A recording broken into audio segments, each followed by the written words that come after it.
Primos e primas, esse aqui é um dos vídeos mais aguardados por vocês por 3 grandes motivos. Primeiro, porque vocês amam fundos imobiliários e vocês adoram receber dividendos mensalmente. E eu sei que isso aqui é uma meta de muita gente. E eu não culpo vocês por isso, eu sinto a mesma coisa. E segundo, porque vocês sempre querem saber quais são os fundos imobiliários que eu tenho na carteira. Terceiro lugar, porque vocês querem saber a lógica por trás dos fundos imobiliários que eu tenho. Ou seja, o que os fundos imobiliários da minha carteira fazem e por que eu invisto nesses fundos. Então no vídeo de hoje, a gente vai entrar um pouco mais a fundo em cada um dos fundos imobiliários da minha carteira. A gente vai se aprofundar nos principais indicadores, como esses fundos imobiliários ganham dinheiro, principais inquilinos, quanto eles pagam em dividendos e várias outras coisas. Mas, antes disso, eu tenho um pedido mega especial para te fazer, que é dê um like nesse vídeo. Simples, não é? Clica nesse botão aqui embaixo, dê um like, se inscreva no canal e, obviamente, sabe que isso aqui não é uma recomendação de investimentos. Tem um cunho educacional para te inspirar, abrir sua cabeça, para onde que você pode olhar para tomar melhores decisões, mas para que você tome sua decisão, tá bom? Vamos lá. O primeiro fundo imobiliário que eu investi publicamente no dia 6/2/2018 foi o fundo de investimento imobiliário BTG Pactual Fundo de Fundos, mais conhecido como BCFF11. Primeiro a gente vai falar sobre os dividendos e os principais indicadores do BCFF11 e depois a gente vai entrar mais no detalhe do que o BCFF11 faz e como é a carteira dele. Só um parêntese rápido antes de continuar. Para quem não sabe, o dividendo é uma parte do lucro que o fundo imobiliário tem e que é distribuído para os cotistas. Já o dividend yield é a relação entre o preço que você paga e o dividendo que você recebe. Por exemplo, se você investe num fundo imobiliário por R$100 em um ano, ele te pagou em dividendos R$15, o dividend yield desse fundo é 15 dividido por 100, que daria 15%. Esse gráfico que você está vendo aí na tela é o gráfico de histórico de dividendos pagos por cota do BCFF11 e o dividend yield nos últimos 5 anos. No último mês, o BCFF pagou 56 centavos por cota. Isso significa que se você tiver 10 cotas, você recebe 5,60 por mês, 100 cotas, R$56 por mês, 1.000 cotas, 560 por mês, 10 mil cotas, 5.600 por mês, 100 mil cotas, R$56 mil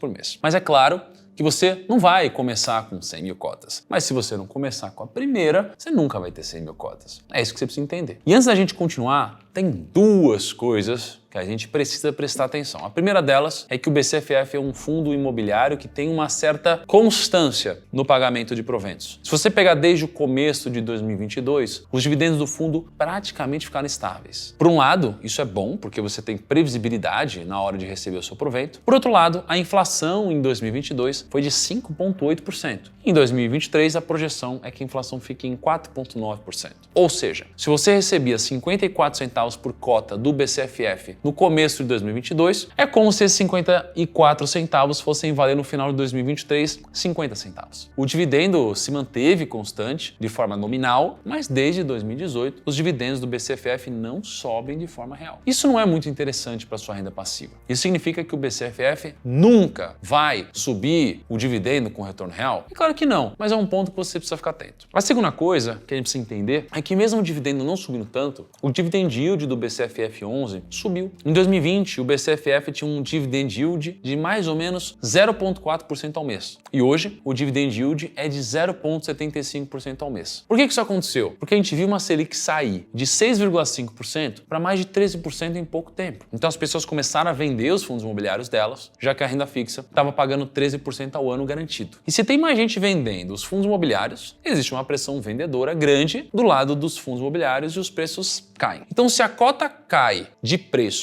e o dividendo se mantém estável, o dividend yield sobe. E agora que você já entendeu um pouco mais sobre como funcionam os dividendos do BCFF11, vamos entender um pouquinho mais sobre o que o BCFF faz e como ele ganha dinheiro. A primeira coisa que você precisa entender é que existem basicamente 3 tipos de fundos imobiliários. Você tem os fundos de tijolo, que são fundos que investem em imóveis, como shopping, escritório, galpões logísticos, etc. E o segundo tipo são os fundos de papel, que ao invés de adquirir os imóveis físicos ali, eles investem em recebíveis imobiliários, que são ativos de renda fixa. Você pode investir num fundo de papel que tem letra de crédito imobiliário, que tem certificados de recebíveis imobiliários ou até letras hipotecárias. O terceiro tipo são os FOFs, que são os Fund of Funds. São os fundos que investem em outros fundos imobiliários. E a gente vai ver mais para frente que alguns desses FOFs, eles vão ter na carteira tanto fundo de papel como fundo de tijolo. Por isso você precisa entrar no relatório gerencial de cada fundo que você vai investir para você entender o que tem dentro do fundo imobiliário. No caso do BCFF, BCFF11, ele é um fundo de fundos do tipo de papel. Ou seja, grande parte da carteira do BCFF é uma carteira que tem outros fundos imobiliários que não são de imóveis físicos. Eles são fundos de recebíveis imobiliários. Mas isso não significa que ele é um fundo só de papel. Como eu disse, ele é um fundo de fundo. E uma das vantagens dos fundos de fundos é que tem uma diversificação maior. Por exemplo, se você entrar no relatório gerencial de BCFF, você vai ver que a carteira dele é composta mais ou menos assim. 52% são fundos imobiliários de certificados de recebíveis. 24% são fundos imobiliários de lajes corporativas. Então sabe quando você vai no médico e você entra num prédio comercial, aí tem um monte de salinha e cada uma é um consultório diferente? Esses espaços são lajes corporativas. 10% do BCFF são contratos atípicos. O contrato atípico tem uma série de diferenças contratuais, que acho que não vale a pena entrar no detalhe aqui, mas o que realmente importa é que os fundos desse tipo têm multas muito maiores caso o locatário saia do fundo. Então, de certa forma, o investidor fica mais protegido se acontecer alguma coisa. 6% é fundo de shopping, outro 6% do fundo é caixa, que são ativos atrelados ao CDI, e tem 2% do fundo que são outros, uma parcela menos relevante do BCFF. Dentro de cada um desses segmentos, você tem vários fundos dentro do BCFF. Então, quando você compra uma cota de BCFF, é como se você estivesse investindo no BTCI11, EZTB11, IRIM11, Canip, etc. E vários outros fundos imobiliários. E quando você investe em fundos de fundos, você tem basicamente duas vantagens. A primeira é a diversificação, que cada um desses fundos tem vários imóveis e ativos imobiliários diferentes. Então, o seu risco é menor. E a segunda vantagem é que você tem um duplo desconto, porque quando você investe em fundos de fundos, você tem duas camadas de deságio. A primeira camada é o deságio do portfólio, que é o desconto dos fundos imobiliários da carteira em relação às cotas patrimoniais. E a segunda camada de deságio é o deságio total do portfólio, que seria a primeira camada, mais o desconto do fundo de fundos em relação à sua cota patrimonial. Pensa assim, você compra um fundo imobiliário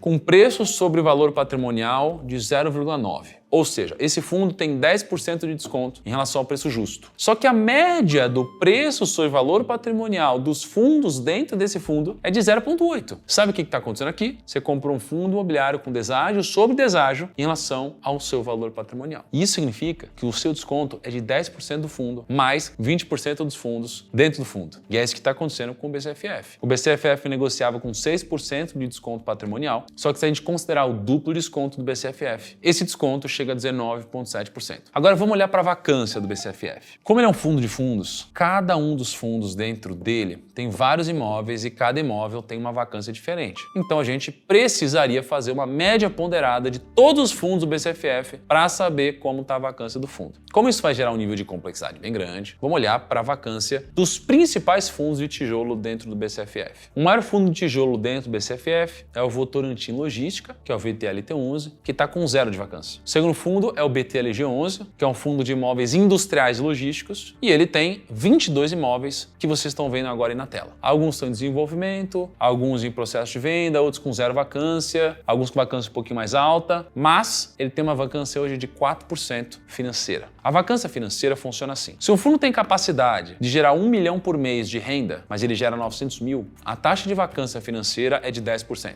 Isso significa que o BTLG11 está deixando de ganhar esses 4%. E que não é muito, mas o ideal é sempre procurar fundos que têm uma vacância financeira mais baixa. Um outro fundo de tijolo da carteira do BCFF é o BPML11, que é um fundo de shopping. Esse fundo tem na carteira todos esses shoppings que você está vendo. Na média, a ocupação desse fundo é de 94%, ou seja, uma vacância de 6%. Mas um detalhe aqui, a vacância no setor de shopping geralmente é um pouco maior mesmo. Aliás, antes de continuar, eu preciso inclusive te falar uma coisinha. Você percebeu em quantos imóveis você poderia investir simplesmente num único fundo imobiliário? Isso porque eu nem me aprofundei em todos os fundos. Eu estou falando dos principais fundos de tijolo do BCFF. E você já estaria aqui recebendo proventos de shoppings, galpões logísticos e imóveis industriais. Só que de nada adianta você investir num fundo imobiliário para começar a receber esses dividendos se você não faz a mínima ideia sobre qual fundo escolher, quando comprar, quando vender e como analisar os principais indicadores desse fundo. Aí o que você faz então? Pega aquela famosa diquinha com os outros, aí você investe no fundo que o seu amigo investe, que o seu vizinho investe, que eu invisto, que o Perini investe, que um monte de gente investe. Faz uma salada de fruta na sua carteira, no final das contas você nem sabe mais qual fundo imobiliário você tem nos seus investimentos. Então entenda uma coisa, pegar diquinha na internet pode até dar certo por um tempo, mas você precisa aprender de verdade a cuidar do seu patrimônio, fazer ele trabalhar por você, montar uma carteira bem diversificada. Então você precisa de um plano. Por isso, muito em breve, eu vou abrir a próxima turma da minha mentoria do 1 milhão. E você já pode entrar na lista de espera. Se tudo isso que eu ensinei de forma gratuita até agora nesse vídeo faz sentido para você e você quer se aprofundar mais no mundo dos investimentos, é só clicar no link aqui da descrição, preencher todos os dados certinho e você vai ter dado o primeiro passo rumo à sua liberdade financeira. Agora, para finalizar aqui o BCFF. A taxa de administração do BCFF é de 0,15% ao ano sobre o patrimônio líquido a partir de R$25 mil.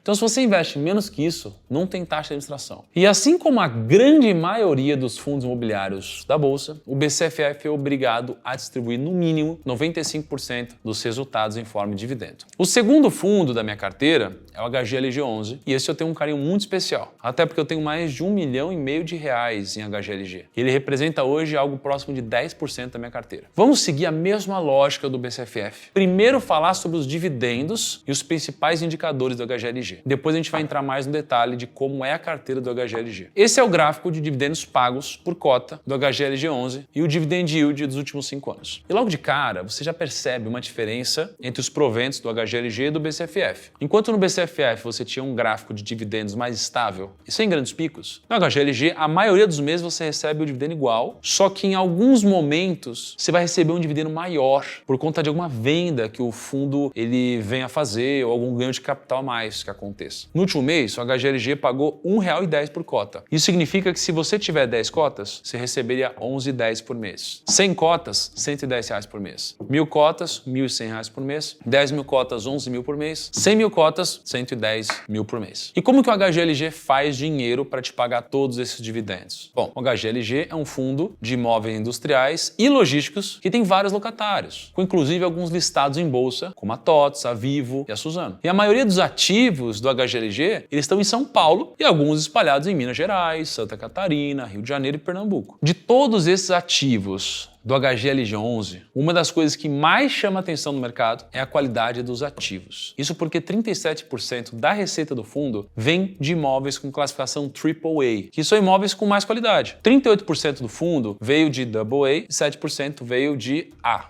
ou A. Ou seja, 82% do HGLG são de imóveis com nota A para cima. É um fundo considerado de high grade. Isso significa que é um imóvel de qualidade? Sim. E significa que ele tem zero vacância? Não. Na verdade, a vacância do HGLG é bem alta. Hoje a vacância física está por volta de 16%, mas vem diminuindo nos últimos meses, como você pode ver, enquanto a vacância financeira é de 11,7%, o que é bem alto. Porque pensa que é como se o HGLG deixasse de ganhar 12% do que ele é capaz de ganhar. Mas, mesmo com uma vacância meio alta, como o HGLG é um fundo bem gerido, com bons imóveis e bons locatários, ele acaba sendo negociado muitas vezes por preço acima do valor patrimonial. Hoje o valor patrimonial dele, que seria o preço justo, entre aspas, do HGLG, é de R$153. Ele é negociado por R$163, uns 6% acima do preço justo. O HGLG é administrado pelo Credit Suisse, que é considerado por muitos analistas como uma das melhores gestoras de FIIs aqui do Brasil, e o fundo tem uma taxa de administração de 0,6% ao ano sobre valor de mercado e também é obrigado a distribuir no mínimo 95% dos resultados em forma de dividendo. O terceiro fundo que eu vou falar aqui